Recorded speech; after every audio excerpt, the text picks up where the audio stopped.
Baik, kita mulai ya. Suara saya jelas. Halo, jelas Jelas apa suaranya? kamu Nah, yang baru tuh? Jelas, Jelas, Pak. Pak. baik. Bismillahirrahmanirrahim. Assalamualaikum warahmatullahi wabarakatuh. Waalaikumsalam warahmatullahi wabarakatuh.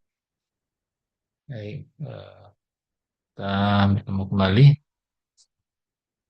di mata kuliah PKL.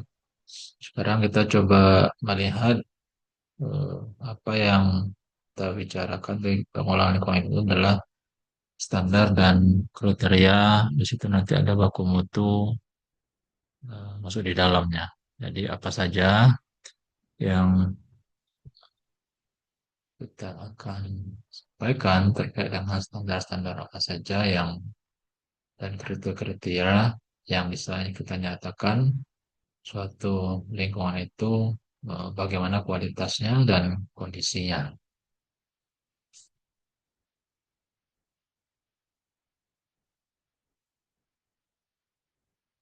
Jadi kalau kita lihat latar belakangnya bahwa memang aktivitas aktivitas manusia itu kan cenderung eh, meningkat ya, terutama di sektor-sektor eh, industri, kemudian ada sektor transportasi, serta eh, munculnya urbanisasi.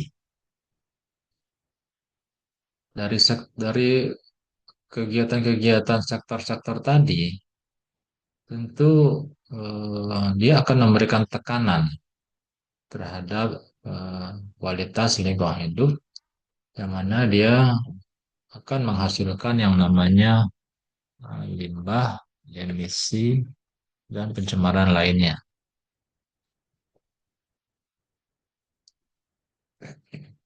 Tentu kita harus bisa eh, memperlihatkan bahwa adanya aktivitas peningkatan limbah cair, adanya peningkatan emisi, atau adanya akumulasi dari bahan-bahan pencemar ke dalam media lingkungan, tentu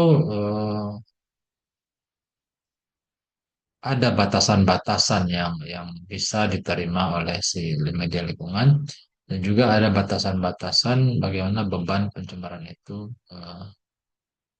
di terjadi, sehingga kita akan perlu melihat perlu eh, punya acuan. Acuannya apa? Acuannya itu yaitu standar dari kualitas lingkungan, yang mana dia akan menilai kondisi lingkungan itu secara objektif dan terukur. Jadi kita tidak bisa menilai bahwa eh, kondisi lingkungan itu rusak dengan eh, persepsi masing-masing. Tentu misalnya kalau kita berada di wilayah industri, eh, pabrik karet misalnya. Di situ kan kalau orang yang baru-baru datang, baru lewat, mencium aroma pabrik karet itu, aroma apa, proses pengolahan getah itu kan sangat-sangat nggak nyaman. Tetapi ada beberapa orang yang sudah tinggal di sana bertahun-tahun, mereka nyaman-nyaman saja, tidak ada kendala, dan makan pun lahap saja, tidak terpengaruh dengan adanya bau tersebut. Tetapi tentu tidak bisa kita mengukur hal tersebut bahwa si A aman-aman saja, tidak ada kendala dengan bau ini, tapi si B dia terkendala dengan bau itu. Tentu tidak seperti itu. Maka kita ada standar yang kita harus berikan tingkat kebauan seperti itu ya. Sehingga itu dinyatakan adanya semacam penyamaan atau mengeneralisir bahwa tingkat kebauan yang relatif aman itu pada tingkat tertentu. Jadi aktivitas-aktivitas manusia itu yang tadi harus kita eh, perhatikan. Dan juga bagaimana media lingkungan itu mampu menerima beban itu sendiri. Biasanya standar-standar kualitas lingkungan itu dia digunakan sebagai indikator. Dia digunakan sebagai alat ukur untuk dan indikator potensi dampak. Jadi kita bisa mengukur berapa sih kira-kira potensi sesuatu eh, pencemaran atau parameter itu dia akan berdampak. Misalnya dari dan itu bisa kita ukur secara kuantitatif ya. Misalnya ada di posisi air misalnya, ada di situ ada BOD, ada DO. Itu kan sesuatu yang bisa kita ukur secara kuantitatif. Kemudian juga di udara misalnya. Udara juga perlu kita bisa ukur adalah di partikulat meter dengan ukuran 2,5 misalnya. Itu kan menjadi partikulat yang saat ini yang terkecil yang juga harus menjadi protein. Yang sebelumnya adalah menjadi PM10 saja. Tapi sudah mulai sekarang itu memperhatikan di PM2,5. Atau bisa saja terkait dengan kebisingan misalnya. Kalau tadi ada kebauan kebisingan. Kebisingan itu tentu perlu juga kita standarkan. Mungkin ada beberapa orang yang sensitif terkait kebisingan, sehingga dengan kebisingan kecil saja sudah sakit telinganya untuk menerima tingkat kebisingan itu. Nah, ini adalah perlu kita standarkan. Sehingga parameter-parameter yang terukur tersebut itu akan berkaitan langsung dengan dampaknya, baik dampak terhadap kesehatan maupun terhadap ekosistem yang, yang ada. Ini yang perlu kita harus bawahi bahwa si eh, parameter-parameter tadi itu adalah yang berkaitan langsung dengan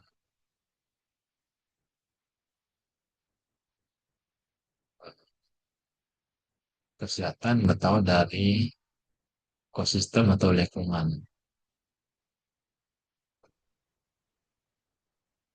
Sehingga secara umum dapat kita sampaikan bahwa dia standar ini nanti akan berperan ya nanti sebagai instrumen pengendalian, instrumen pengendalian. Apa saja bentuk instrumen pengendalian? Dia akan mengukur, bisa terkait dengan memberikan sanksi atau mengatur apa saja yang batasan-batasannya. Jika dia melakukan kesalahan, maka akan diberikan sanksi. Dan dia bisa kita lakukan pengawasan. Dari pengawasan itu adalah apa parameter-parameter terukur yang harus dipenuhi. Atau di awal dia bisa merencanakan teknologi apa yang mau digunakan. Atau parameter-parameter itu bisa sebagai evaluasi kinerja bagi si suatu usaha kegiatan terkait dengan dalam pengelolaan lingkungan di kerja. Maka bisa saja dia sebagai alat kontrol dan alat pengambilan keputusan. Alat kontrolnya mungkin di pengawasan, nanti di sini juga ada kontrolnya, dan juga nanti teknologinya. Sehingga keputusan apa sih yang bisa diambil? Apakah suatu industri atau suatu usaha kegiatan tersebut dia bersalah atau tidak? Atau pengelolaannya benar atau tidak? atau sesuai dengan rencana atau tidak. Nah, itu yang perlu menjadi concern bahwa perlunya standar dari kualitas hal tersebut.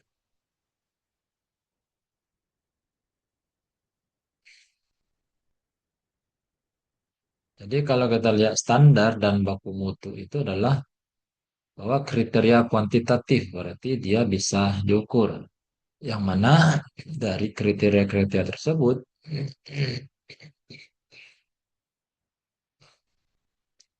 ya ditetapkan untuk apa? Untuk melindungi manusia dan ekosistem tadi melalui pengendalian pencemaran atau dengan pemanfaatan sumber daya yang berkelanjutan.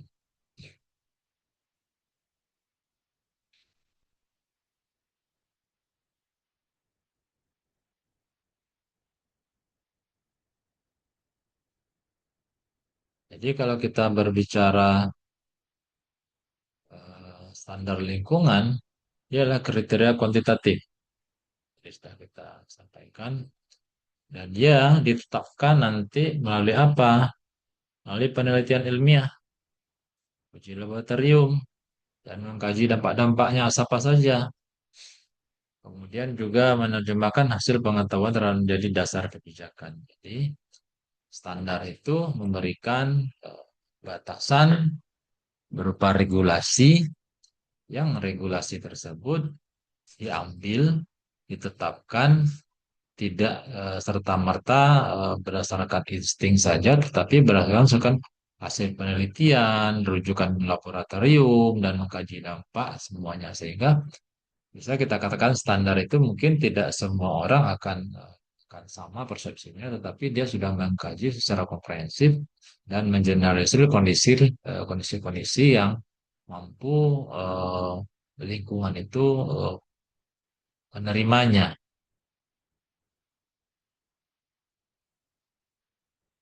Sehingga tadi kita eh, sampaikan juga bahwa dia juga berperan berperan sebagai alat ukur sebagai ini tadi alat ukur dia juga sebagai pengendali dan juga sebagai regulasi dan sanksi. Sehingga di sini kita lihat dia mampu melihat tingkat kepatuhan dari suatu aktivitas. Apakah aktivitas itu masih berada di batasnya atau dia sudah melanggar dari batasan-batasan yang sudah ditetapkan. Sama-sama kita tentu kita punya norma adat, norma agama, norma bernegara, dan itu ada batasan-batasannya. Nah, sehingga jika kita melanggar, tentu ada regulasi atau sanksi akan mengenainya. Kemudian juga dia akan menetapkan batas maksimum. Jadi ada batasan maksimum yang diperbolehkan bagi suatu aktivitas kegiatan untuk membuang emisinya, ya, emisinya terkait dengan udara dan juga limbah-limbah padat atau limbah cairnya, kemudian lingkungan. Ada batasan yang harus dipenuhi. Walaupun sebenarnya setiap sesuatu yang dibuang ke media lingkungan, dia akan semuanya akan berdampak.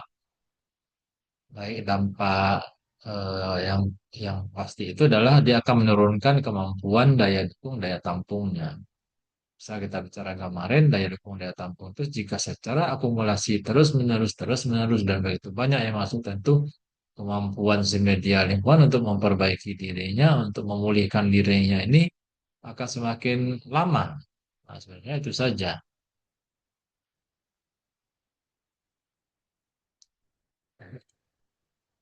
Sehingga tujuan utama dari eh,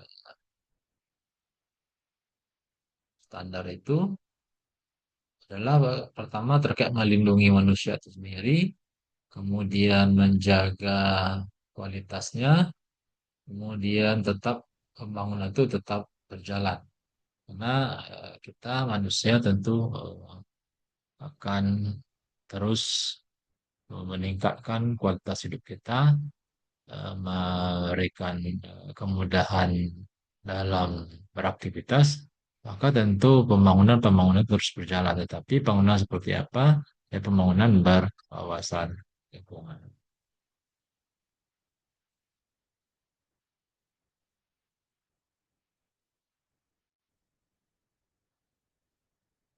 Jadi kalau kita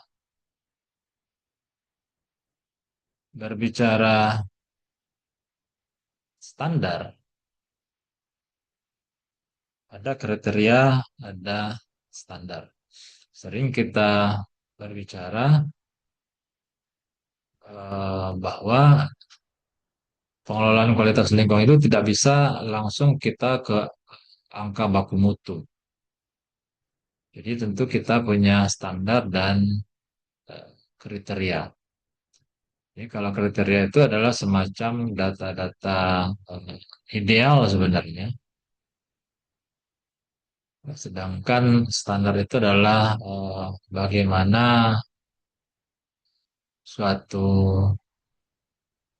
keputusan, suatu kriteria itu bisa kita terapkan ke dalam bentuk angka atau kuantitatif sehingga bisa kita munculkan dalam bentuk regulasi. Jadi kalau kita berbicara kriteria, dia berada tataran teoritis berbasis ilmiah. Jika kondisi tertentu masuk, maka akan begini jadinya. Jika ini dikendalikan, begini jadinya.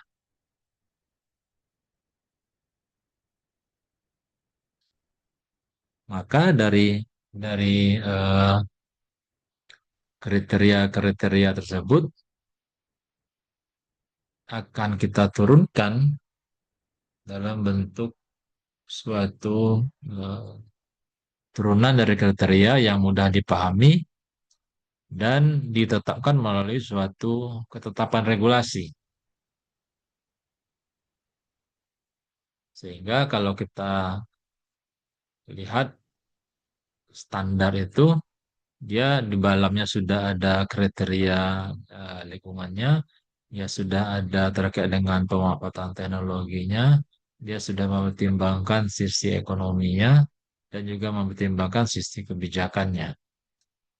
Tidak integrasi dari semuanya ini. Sehingga standar itu tidak bisa kita samakan dengan kriteria murni. Nah, kriteria itu ya lebih berbasis ilmiah. Jika A dengan B, maka akan menjadi C seperti itu. Bisa saja di standar itu akan nanti apakah dia menjadi C aksen atau D dan sebagainya, lompat ke D dan sebagainya. Itu kan adalah standar yang kita bisa berikan. Sehingga kalau kita bisa bandingkan di sini adalah ini dasarnya aspeknya ilmiah, maka standar itu bisa gabungan dari ilmiah dan kebijakan di situ. Kemudian sifatnya apa? Ini ideal, harus begini, harus begitu. Sedangkan tataran di standar adalah tahapan operasional. Bagaimana sesuatu itu bisa dijalankan.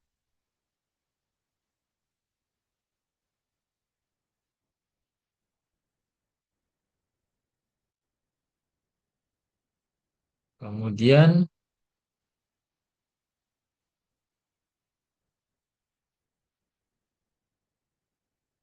selain itu dia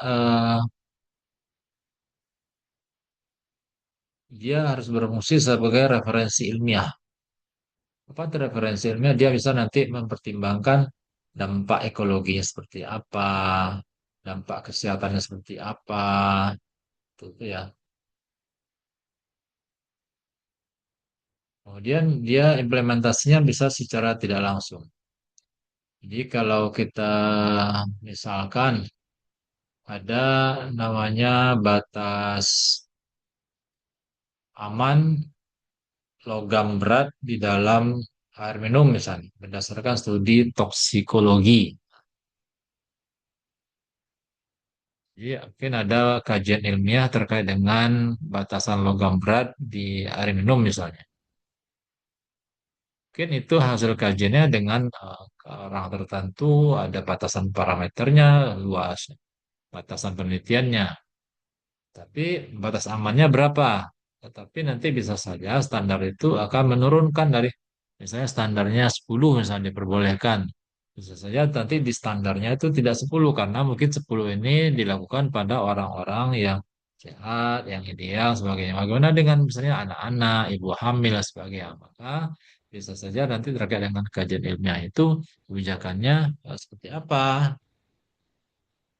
Jadi tidak ini. Kemudian bisa saja misalnya terkait dengan paparan radiasi terkait dengan efek biologi seseorang. Nah, ini yang jadi kita bisa bandingkan antara kriteria dan standar yang mau kita lakukan. Sehingga fungsinya ini adalah bisa sebagai referensi dalam perhitungan awal. Ini sudah menjadi regulasi. Jika regulasi kita tidak patuhi, maka dia ada sanksi di sana. Dan ini biasa kita bisa gunakan dan terapkan secara langsung.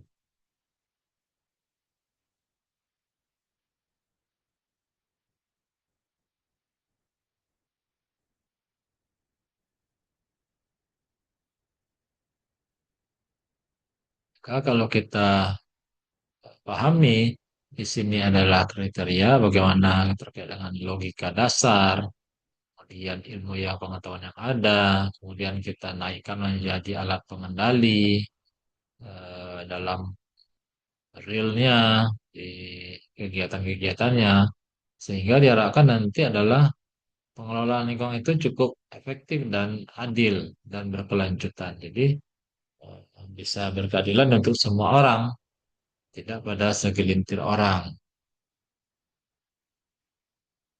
Kalau kita contohkan juga standar misalnya, bisa standar itu seperti nanti ada baku mutu industri, baku mutu limbah, atau baku mutu udara ambien, atau baku mutu kebisingan. Nah, ini kan yang beberapa perbedaan antara baku mutu berarti ada standar yang harus dipenuhi, maksimalnya berapa. Itu ya dari perbandingan antara kriteria dengan standar.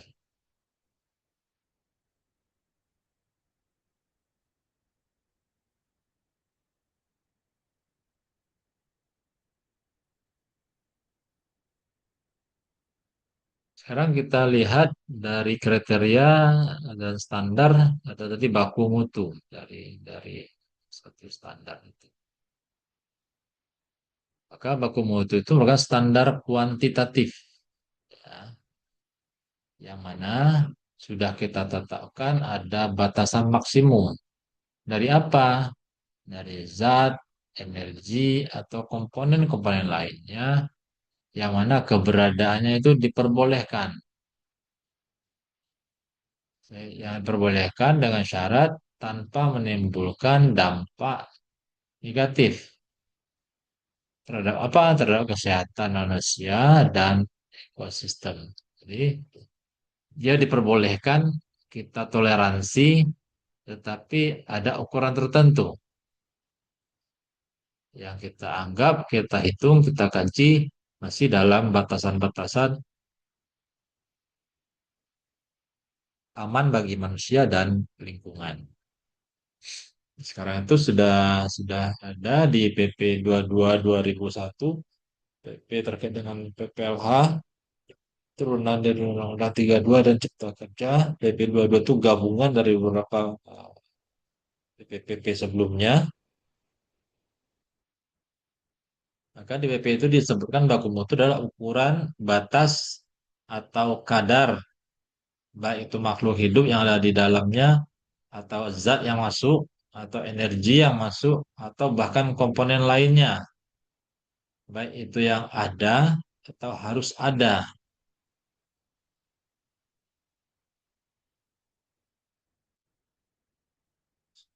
adalah unsur pencemar yang mana keberadaannya masih dalam batas toleransi. Sehingga kita sebutkan tadi bahwa dia berfungsi sebagai alat ukur apakah lingkungan itu masih baik atau tidak. Kemudian dari kita lakukan evaluasi, kita lakukan pengawasan dan kita evaluasi, kita ukur, kita bandingkan antara standar dengan kondisi existing lapangan. Sehingga kita bisa penuhi dia adalah bagaimana dia adanya mengevaluasi dari kondisi existing tersebut. Sehingga dari situlah nanti kita ambil keputusan apakah dia bersalah, dia bisa bersalah atau ditangkap tadi.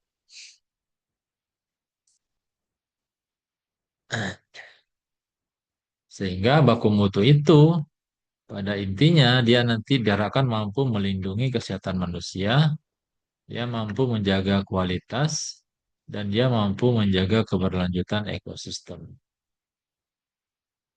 Sehingga dari semuanya itu, lingkungan itu tetap aman, sehat, dan berkelanjutan. Jadi, kita tentu akan menjaga tempat kita tinggal ini.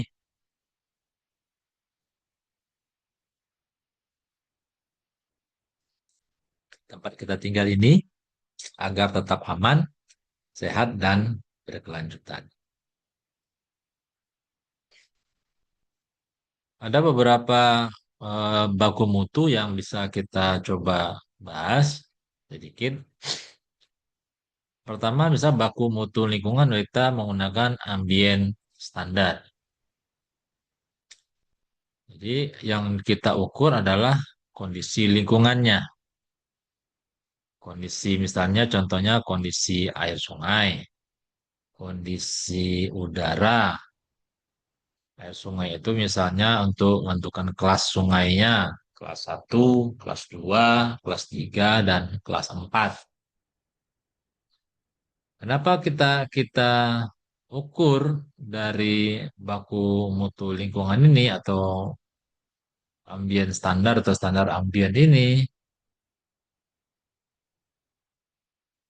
Karena lingkungan itu yang menerima eh, si limbah atau emisi yang masuk tadi. Sehingga kita di sinilah kita mengukur kualitas lingkungan itu mesti baik apa enggak. Dan juga menggambarkan bahwa lingkungan itu masih aman atau tidak untuk ditinggali baik oleh manusia maupun oleh ekosistem lainnya, baik nanti hewan atau tanaman. Ada standar yang perlu dipenuhinya. Misalnya di kualitas udara ambien misalnya, berapa dia nyatakan baik. Jadi karakteristik dari baku mutu udara ambien itu dia menggambarkan kondisi aktual yang terjadi. Kemudian dia juga bisa dipengaruhi oleh banyak sumber pencemar. Misalnya tadi ada sumbernya dari mana saja, dari kendaraan motor, dari industri, kan seperti itu ya, dari rumah tangga, domestik, dan juga nanti bisa sebagai standar itu juga sebagai evaluasi.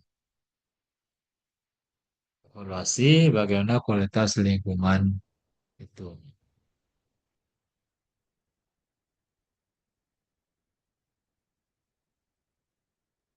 Kemudian dari eh, ambien standar ini, dia bisa kita tentukan status lingkungannya baik apa enggak, sudah tercemar atau belum.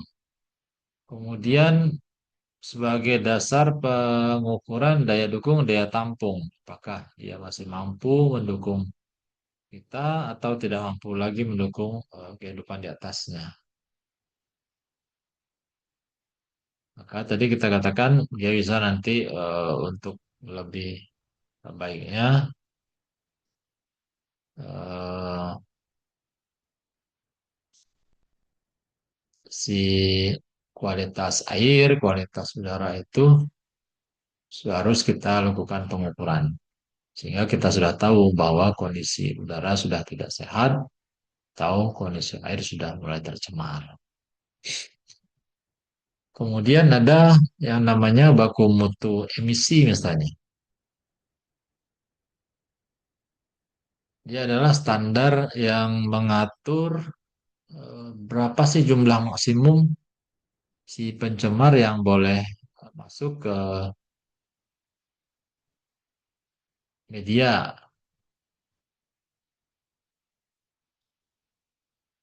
Emisi itu biasanya akan terkaitan dengan udara ambien. Maka di sini kita coba tes untuk emisi itu dari sumbernya, yaitu emisi dari industri, emisi dari kendaraan bermotor. Bisa saja nanti di industri itu adalah dari stak atau dari cerobong atau dari emisi itu dari kendaraan bermotor. Ini kan ukurannya.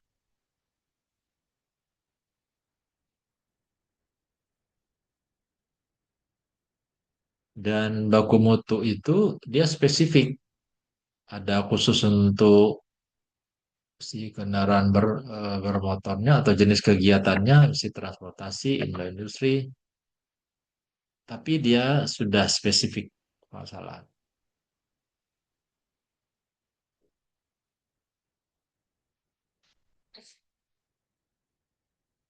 Kemudian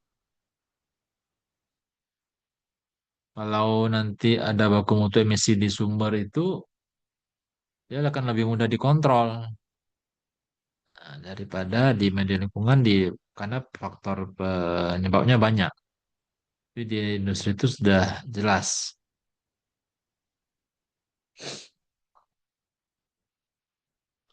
Sehingga kita harapkan dengan adanya baku mutu itu beban pencemaran yang masuk ke media lingkungan ini bisa ditekan, bisa kita turunkan, atau bisa kita sudah turunkan yang lain tidak.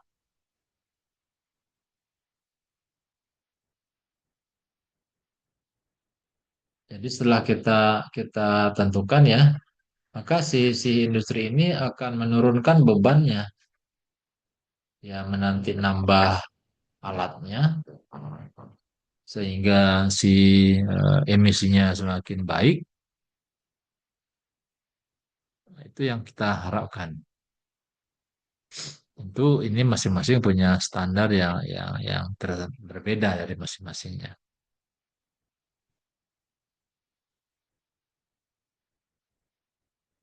Kemudian yang lain misalnya adalah baku mutu air limbah. Ini kandungan batasan maksimum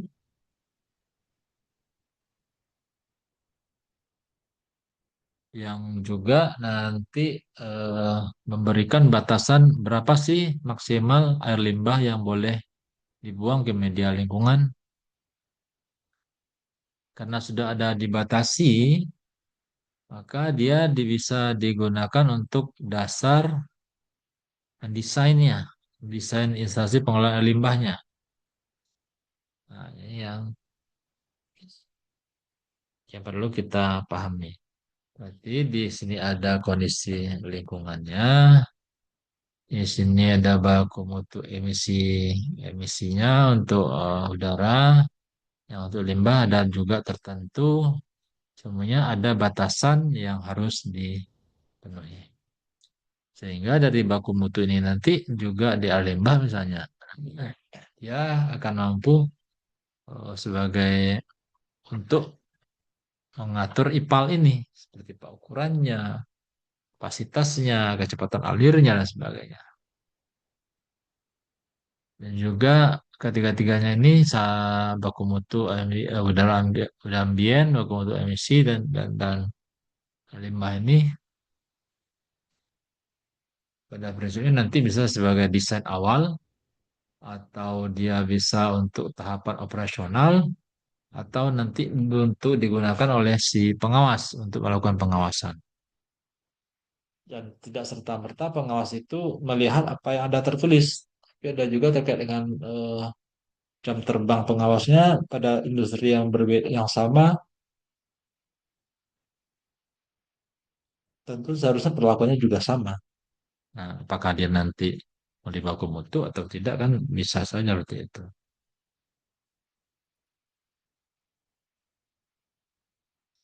Sehingga dari baku mutu ini kita akan menjamin bahwa si limbah tersebut sudah aman untuk dibuang di lingkungan. Nah, ini yang kita harapkan dari baku mutu ini. Sehingga dari standar terendahnya si baku mutu kita hitung lagi eh, apakah dia bisa membuat desain yang terbaik sehingga menjaga kualitas lingkungan. Gitu. Kemudian kita lihat dari standarnya. Salah satu standar dan kriteria. Saya contohkan dari udara tadi.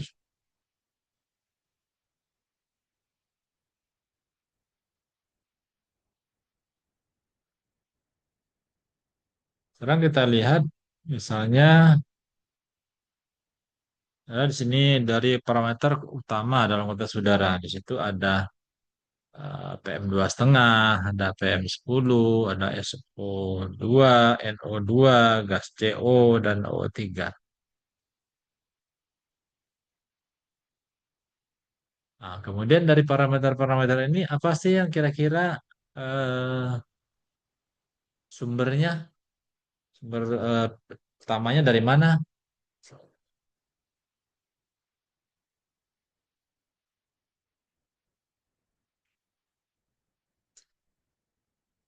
Misalkan tadi di PM2,5 itu dia banyak dari sumber kendaraan atau industri. Maka ini adalah parameter-parameter kunci yang harus kita perhatikan. Dan PM10 misalnya bisa dari kegiatan-kegiatan konstruksi, debu, itu di PM10 yang parameternya. PM10 ini nanti dampaknya apa misalnya? Oke, dengan masih iritasi pernapasan berarti masih bagian atas. Kalau sudah PM2,5 itu sudah masuk ke dalam itu. Langsung kena paru-parunya dan sebagainya. Langsung rusak di sana. Kemudian dari SO2 misalnya. Dari mana? Dari industri pembakaran. Berarti ini lebih banyak lagi. Karena dia langsung buang ke media udara, maka kemungkinan terjadi hujan asam. Kemudian NO2 dari mana? Dari kendaraan. Masih lampu, bahkan sudah sampai ke paru-paru nih, NO2. Kemudian CO, terhadap manusia ada gangguan oksigen darah. Karena CO itu jika terhirup, dia akan mudah terikat dengan hemoglobin HB. Lebih cepat dia mengikat daripada HB mengikat oksigen. Makanya kan sering kita temui berita orang meninggal di dalam kendaraan karena terpapar CO ya. Ya kan itu tadi, CO2 lebih mudah terikat dengan HB dibandingkan dengan O2 yang harusnya HB itu mengikat O2 sehingga bisa mengakibatkan kematian gitu itu. Tidak sadar diri, CO2 menyebabkan kita tidak sadar diri dengan perlahan, seperti ngantuk dan sebagainya. Atau ada ozon O3, ini adalah dari reaksi fotokimia yang ada di udara, misalnya dari penggunaan freon, tidak ramah lingkungan, sehingga dia juga bisa iritasi mata dan paru-parunya.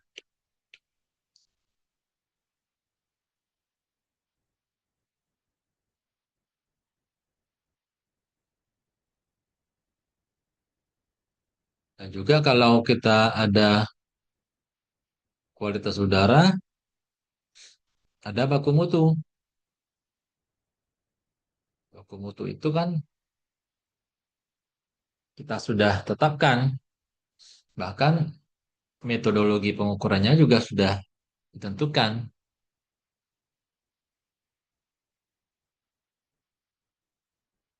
Dengan berbagai waktu pengukur ini,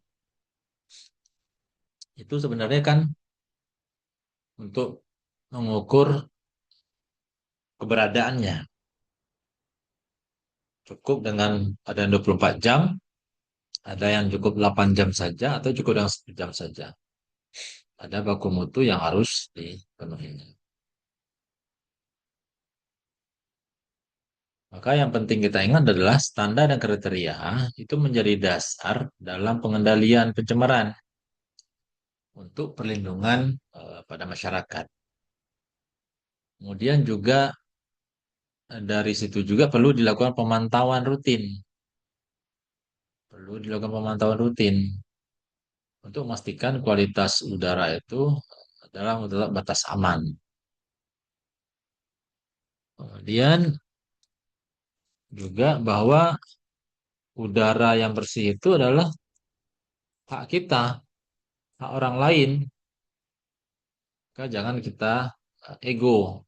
Apalagi sederhananya hak udara itu bersih itu adalah kalau Anda yang masih merokok, itu hak Anda untuk memenuhi paru-paru Anda dengan berbagai zat, tapi jangan ikutkan orang untuk menerimanya, karena orang juga punya hak untuk menghirup udara yang bersih. Maka diterbitkanlah regulasi terkait dengan penggunaan batasan, ada kawasan bebas rokok atau kawasan dilarang untuk merokok. Itu kan memberikan hak bagi semua orang untuk bisa merasakan eh, udara yang nyaman dan sehat.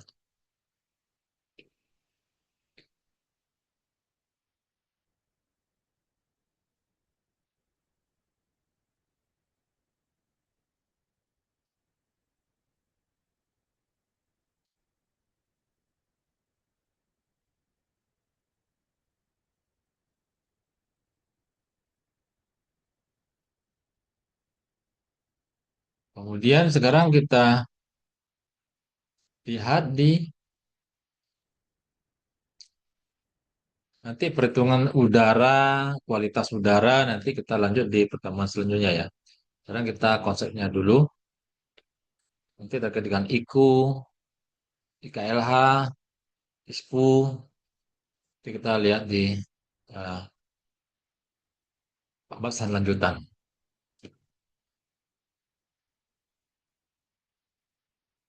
Sekarang kita lihat kualitas air, bahwa kualitas air itu ditentukan oleh berbagai parameter, baik fisik, kimia, dan biologis, yang mana semuanya itu mencerminkan kondisi serta kesesuaiannya untuk peruntukan. Apakah peruntukan nanti untuk air minum, perikanan, industri, sebagainya.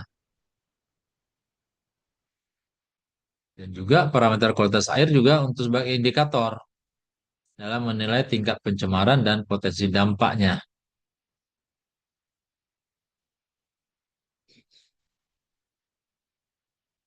Maka bisa kita lihat apa saja parameternya yang bisa kita kita ukur. Misalnya dari parameter fisik itu ada suhu, ada kekeruhan, ada TSS-nya, Ada kimianya, ada pH, ada DO, ada BOD, ada COD, ada TDS.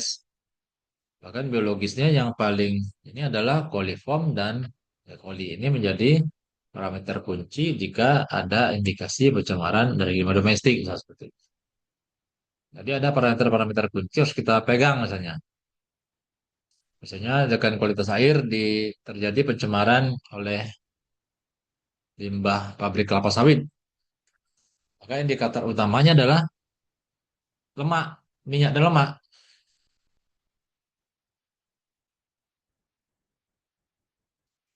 Nah, kalau untuk limbah domestik, E. coli. Jadi kita identifikasi apa sih parameter utamanya yang ditimbulkan oleh suatu usaha kegiatan tersebut.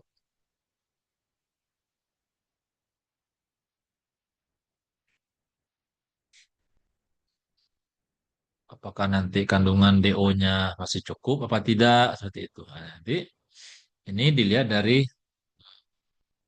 baku mutu, yang mana dia sudah menetapkan batas maksimum atau minimum dari parameter kualitas air yang diperbolehkan.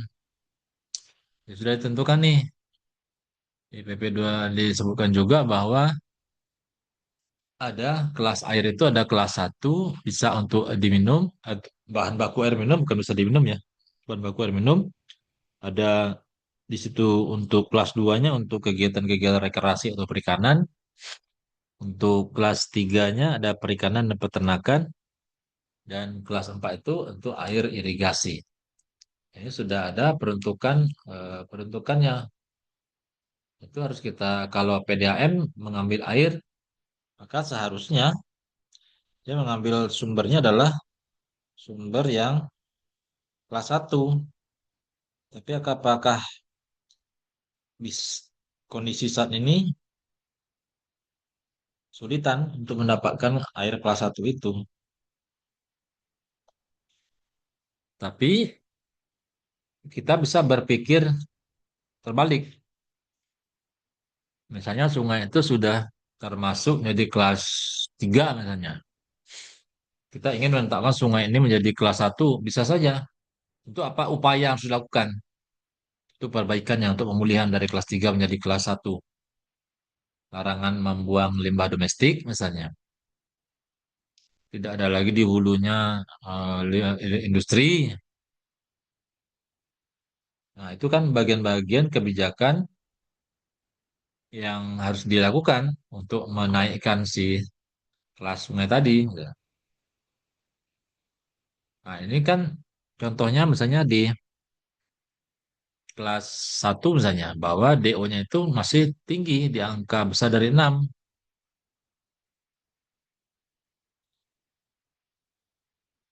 minimal. Di kelas 2 itu nanti 4, ini di 3 atau bisa nih mendekati 0. Jadi begitu juga, ada batasannya. Nah, total koliformnya gitu juga.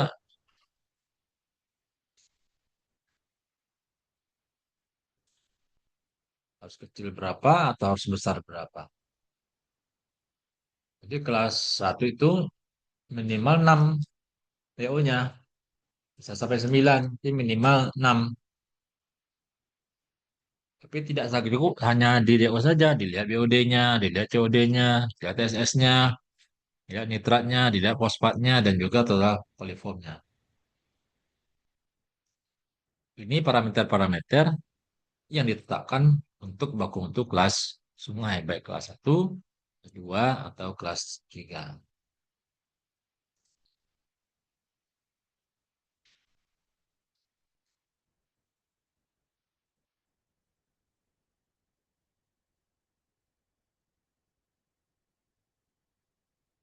Sehingga kalau kita lihat bahwa tujuan dan standar kualitas air itu adalah pertama melindungi kesehatan manusia, maka dia akan menjaga kelestarian eh, ekosistem, kemudian dia akan mendukung dari ekonomi berkelanjutan atau pembangunan berkelanjutan, sehingga dia menjadi eh, dasar dalam pengolahan dan pengendalian pencemaran air. Itu yang diharapkan dari standar kualitas tersebut.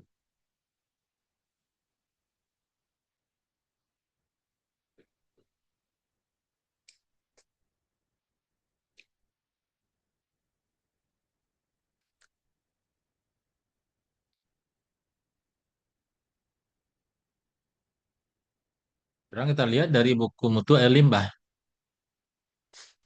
Apa sih baku mutu air limbah? Dia standar yang mengatur kualitas limbah cair sebelum dibuang ke media lingkungan, baik ke badan air maupun ke sistem drainase. Dulu ini tidak diperbolehkan ke drainase, kemarin akhirnya sudah diperbolehkan karena badan air itu ada yang jauh jaraknya.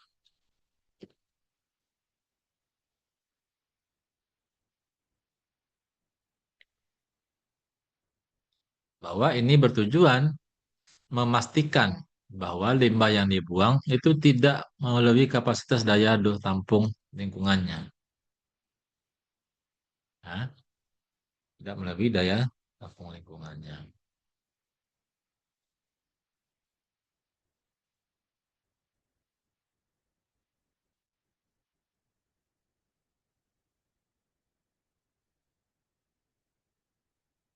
Apa saja parameter-parameternya? Sama-sama tadi. Misalnya ada BOD, ada COD, ada TSS, ada pH, minyak lemak, logam berat.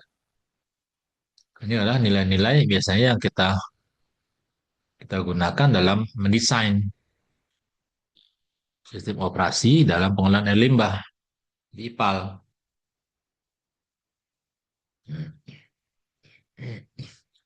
Misalnya terkait dengan BOD dan COD, ini kan menggambarkan bahwa limbah tersebut mengandung bahan organik yang jumlah besar, yang mana pasti dia akan mengurangi kadar oksigen dalam air. DO-nya turun jika dibuang tanpa pengolahan. Nah, ini sebagai penurutan indikator kenapa ini tidak boleh dibuang dengan kadar BOD tertentu. Nah, sih pasti dia akan karena dia organik, maka untuk bentuk komposisinya mikroorganisme membutuhkan oksigen yang cukup banyak. Dengan menggunakan oksigen cukup banyak, maka kandungan oksigen dalam air itu akan digunakan, dimanfaatkan sehingga akan menjadi eh,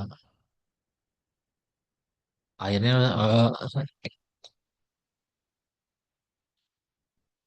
airnya istilahnya semakin turun DO-nya tentu akan sebagai septic dia.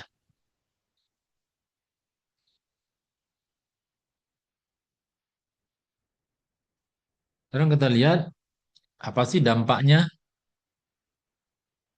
Dampak dari pencemaran air itu pertama tentu jelas terhadap dampak manusia karena tadi dikatakan di awal dia sudah untuk menjaga kesehatan manusia. Macam-macam kalau dari pencemaran air itu kan dari istilahnya dengan waterborne disease, penyakit-penyakit yang diakibatkan oleh air. Bisa dari diare, kolera, hepatitis, ada gangguan iritasi, macam-macam. Dan juga dari pernapasan, gangguan pernapasan, atau terhadap ekosistem perairan. Dengan tingginya BOD COD tadi mengakibatkan DO turun, tentu menjadi septik dia, nggak ada oksigennya. Sementara ikan di dalam itu butuh oksigen, maka bisa mengakibatkan kematian biota air atau penurunan dari keanekaragaman hayati, mulai matilah si tumbuhan, si ikannya, mikroorganisme di dalamnya, kan ke sana ini ya dampaknya. Dengan adanya kematian tentu rantai makanan akan terganggu. Jadi tidak serta-merta jika yang kecil-kecil mati, tentu yang besar-besar aman. Tidak. Karena yang kecil-kecil itu mungkin kebutuhan makan bagi yang ikan-ikan besar.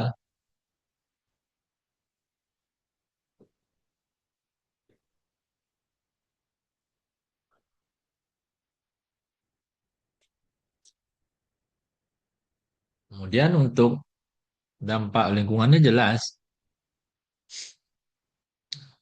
sungai menjadi keruh, berbau, berwarna, bisa eutrofikasi, nanti tumbuhnya blooming alga, menurunkan kualitas air dan tanah, jadi penuh degradasi lah, degradasi kualitas lingkungan ini.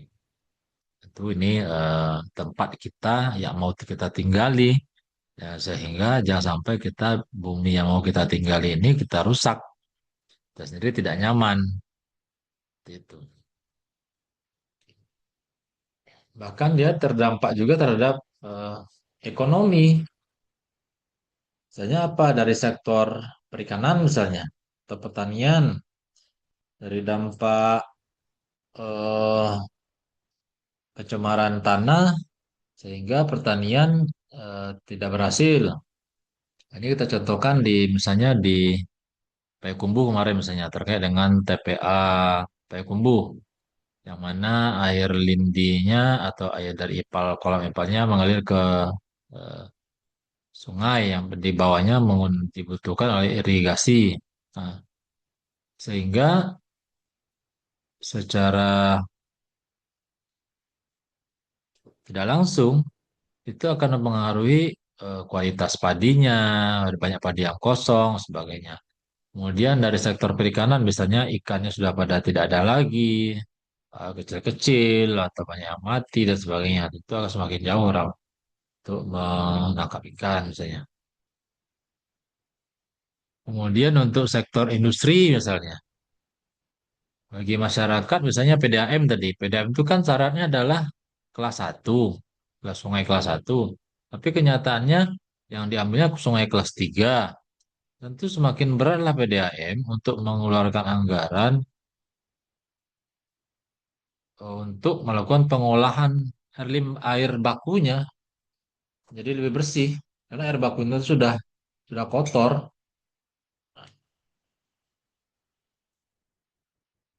ya jadi dampaknya itu bisa terhadap eh, kesehatan manusia, perairan, lingkungan dan juga terhadap ekonomi. Jadi dia cukup eh, efek domino cukup besar. Sekarang kita lihat di kebisingan, ada standar kebisingan misalnya.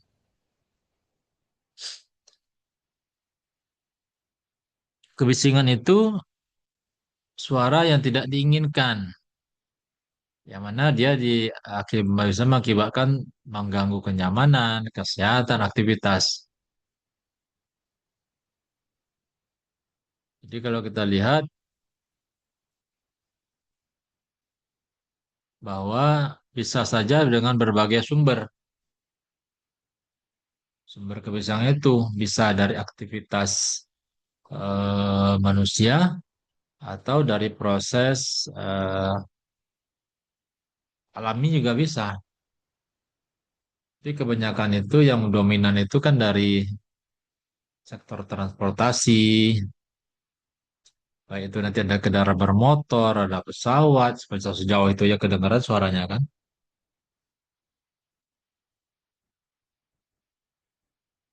Bahwa ada beberapa sumber menyebutkan bahwa kota-kota itu bahwa tinggi 40% populasi wilayah perkotaan itu dia terpapar akibat kebisingan transportasi. Di ambang batas yang direkomendasikan yaitu di angka 55 desibel. Ini sumber kebisingan yang banyak dilakukan oleh aktivitas manusia.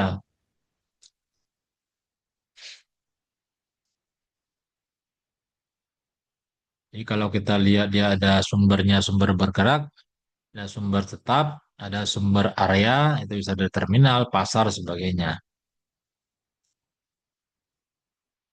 Kemudian karakteristik suara itu seperti apa? Yang pertama itu adalah frekuensi.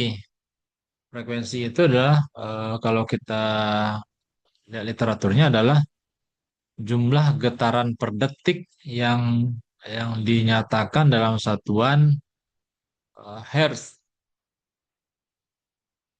Jadi satuannya hertz frekuensi.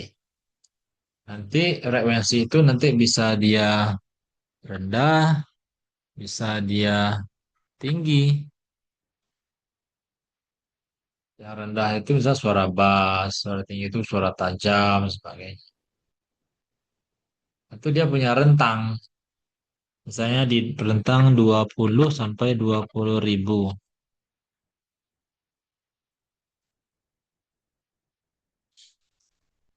Kemudian ada sound intensity, bahwa dia intensitas suara yang mana energi yang dibuat itu dibawa oleh gelombang suara.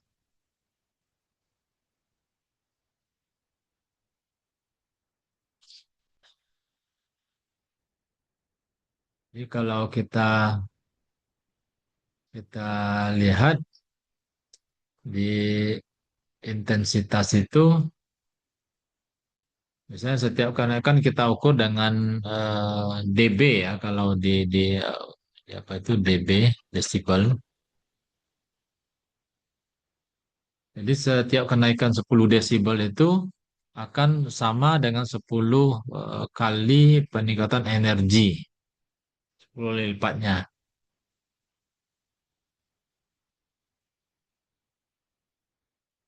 Jadi bisa saja nanti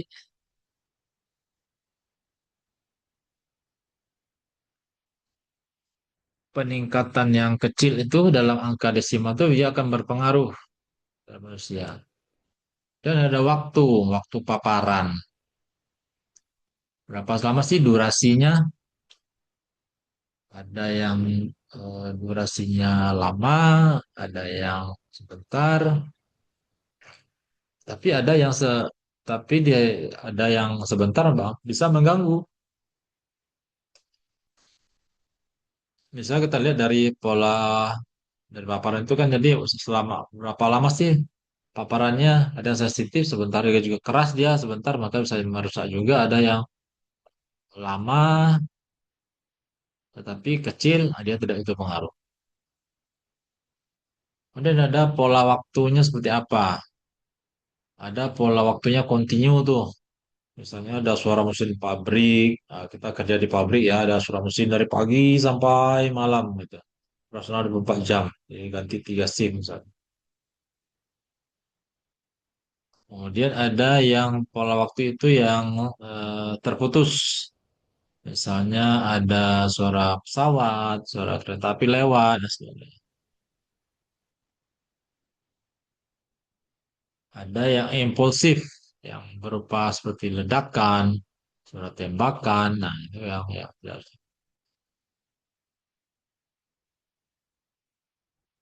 Kemudian dari karakteristik itu juga persepsi manusia itu seperti apa?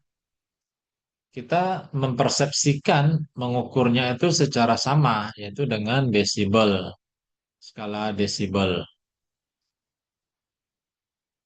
Sehingga kita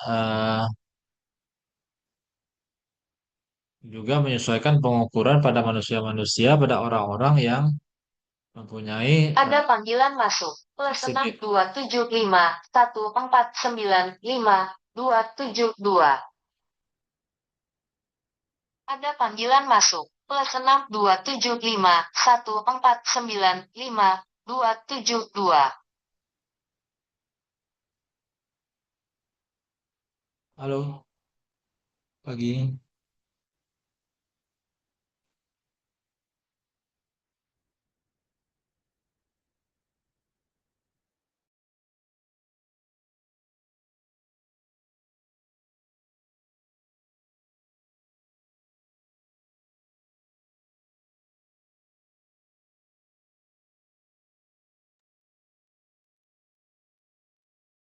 Baik, lanjut.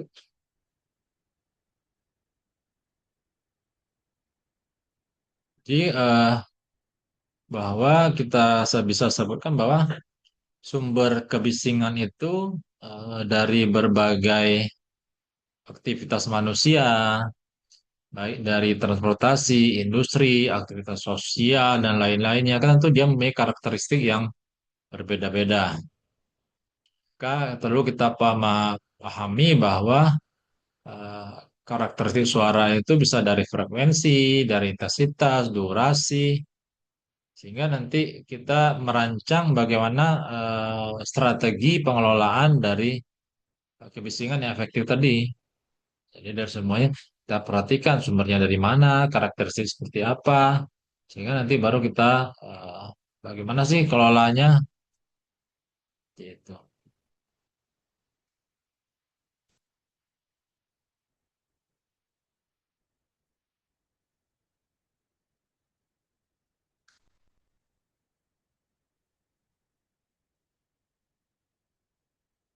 Nah, ini kita juga lihat ini bersama.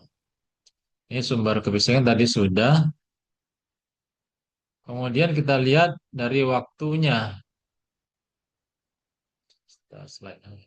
Ini dari waktunya, dampaknya. Kan sudah menerima intensitas tadi itu, dampaknya bagaimana? Dampaknya itu bisa terhadap dari kesehatan,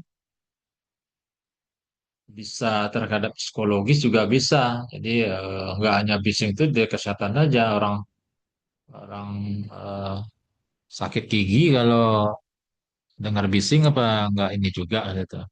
Misalnya ada kesehatan itu gangguan pendengaran, ya paparan yang jangka panjang terus menerus. Jadi kan ada rambut-rambut di telinga itu kan tegang terus itu berdiri terus tidak pernah stabil ya. Itu dia akan lama-lama akan rusak. Kemudian telinga itu kan berdenging, agak kerusakan. Kemudian atau gangguan tidur, insomnia dia, sehingga kualitas tidur juga akan terganggu. Misalnya orang yang tinggal dekat rel kereta api misalnya. Kan tiba-tiba kalau kita di yang Sumatera Barat mungkin kereta apinya nggak rame. Kalau di Jakarta itu setiap berapa menit lewat kereta api, berapa menit lewat kereta api. Nah, itu kan sangat mengganggu gitu. Bahkan juga akan meningkatkan tekanan darah. Ya kan tidak serta-merta dari gangguan tidur, sakit, tekanan darah kan berakumulasi dia dari semuanya itu. Sakit di telinga, kemudian kesusah tidur kita, kemudian sebagainya sehingga tidak nyaman, maka stres, tekanan darah akan naik. Stres tadi di psikologisnya tadi, saat dia eh, mau istirahat, nggak jadi istirahat, kan tegang pikirannya, ada stres dia. Kan iritasi, jengkel terus, marah terus, seperti itu. Atau dia akan kemampuan untuk fokusnya terganggu. Bahkan dia lama-lama capek, lelah, produktivitas. Ya karena tadi kurang tidur, karena tekanan darahnya tinggi, sakit, stres. Jadi tidak hanya mengganggu kenyamanan saja si si kebisingan ini, tapi juga terkait dengan kualitas hidupnya juga terganggu.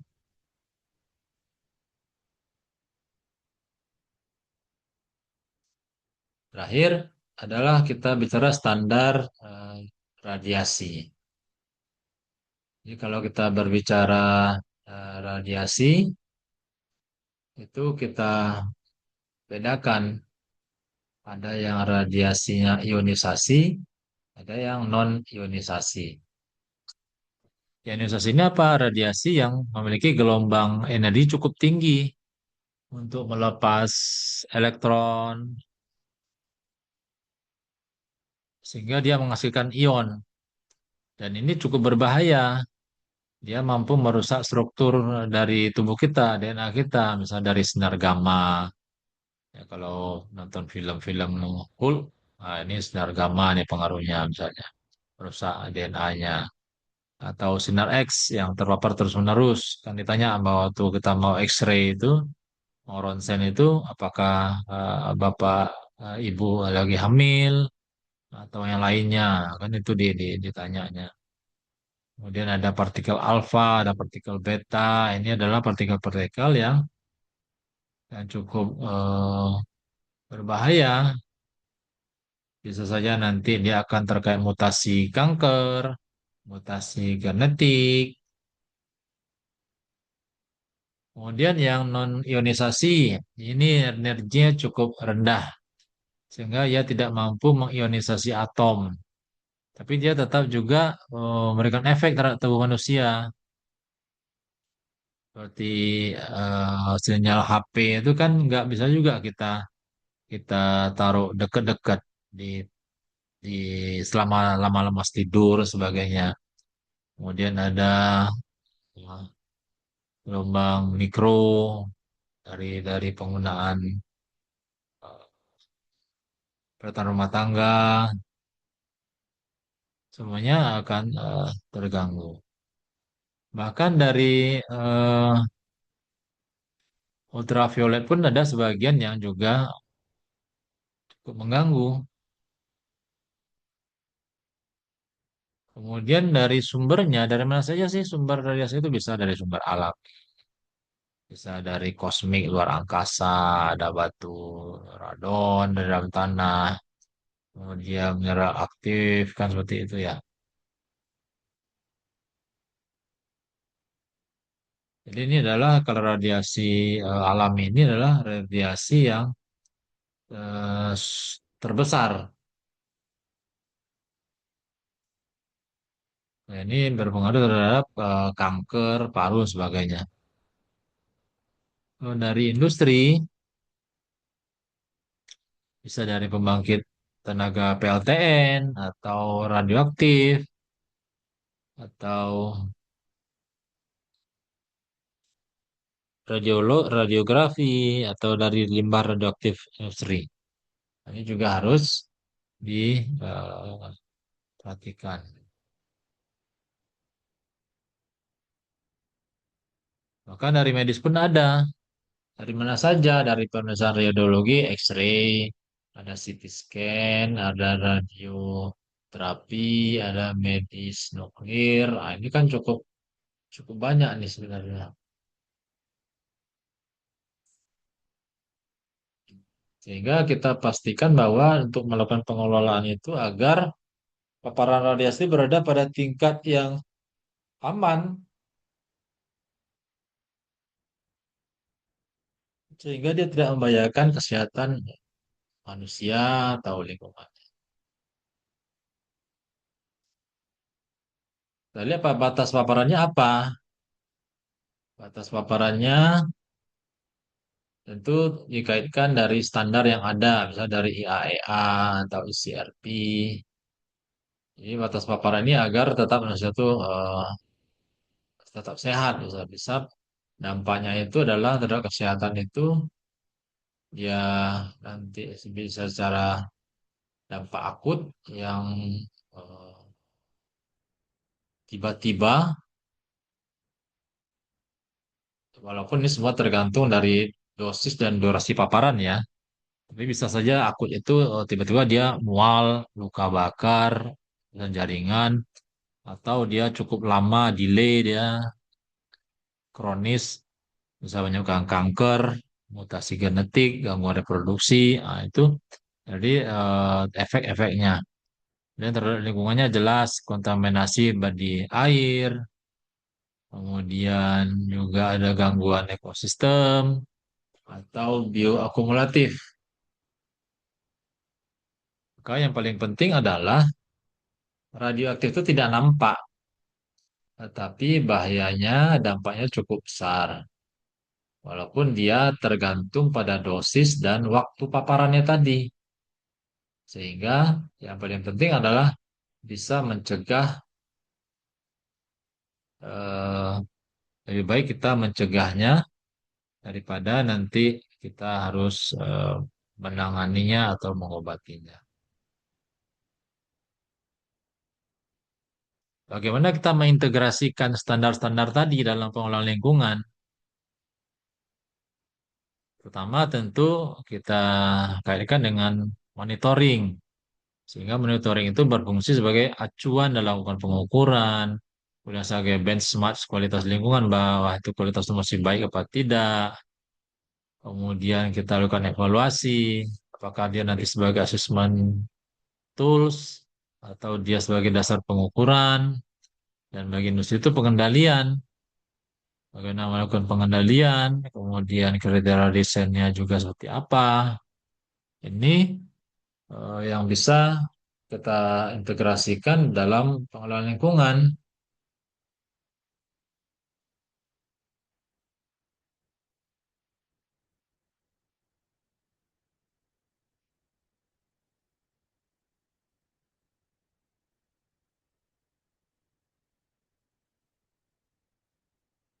Kemudian jika kita kaitkan dengan eh, regulasi perizinan, kita bahas kemarin ada dua regulasi perizinan itu atau persetujuan lingkungan itu ada dua, misalnya di AMDAL atau di UKLPL. Pada prinsipnya dia hampir sama sih sebenarnya pada prinsipnya. Yang mana di AMDAL itu dia sebagai acuan dalam memprediksi dampak. Karena di AMDAL itu kan kajian komprehensif analisis itu ya. Sehingga bisa kita hitung prediksinya dampak seperti apa, maka dilakukannya apa. Bahkan juga batas-batas toleransi dampaknya seperti apa. Sehingga muncullah di RKLPL-nya, rencana kelola dan rencana pantaunya. Kemudian di UKLP juga menetapkan kriteria rencana pengelolaannya, karena di UKLP itu hanya berupa targetnya matrik, maka diselesaikannya adalah menetapkan rencana pengelolaan limbah tersebut. Kemudian menentukan kode pemantauannya. Metode pemantauan seperti apa dilakukan, sama di AMDAL juga ada. Kemudian mengevaluasi kinerja lingkungan itu sendiri, apakah dia cukup baik atau tidak dari metodologi yang digunakan. Sehingga standar-standar tadi sebagai penetapan izin atau persetujuan, nanti akan sebagai pengawasan dan juga sebagai penegakan hukum. Sehingga penegakan hukum nanti bisa nanti berupa sanksi administratif atau nanti bisa sanksi pidana atau biasa sanksi perdata. Nah, ini yang kaitannya semua standar-standar tadi yang sudah kita bicarakan, baku mutu yang sudah ada tadi, semuanya sudah kita integrasikan dalam namanya perizinan atau bukan izin lingkungan, namanya persetujuan lingkungan namanya lagi, sesuai dengan di PP 22 itu. Sehingga standar kualitas lingkungan jadi penting, baik dalam regulasi, perizinan, penegakan hukum, sehingga kita harapkan mewujudkan lingkungan yang aman dan berkelanjutan. Mungkin itu yang dapat saya sampaikan. Ada pertanyaan? Silakan.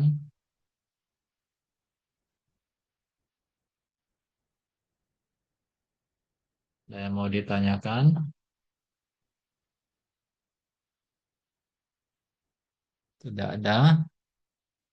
Kita ambil absen dulu. 12 orang. Baik, kalau tidak ada yang mau ditanyakan, mungkin saya cukupkan. Mohon maaf atas segala kekurangan. Ucapkan terima kasih.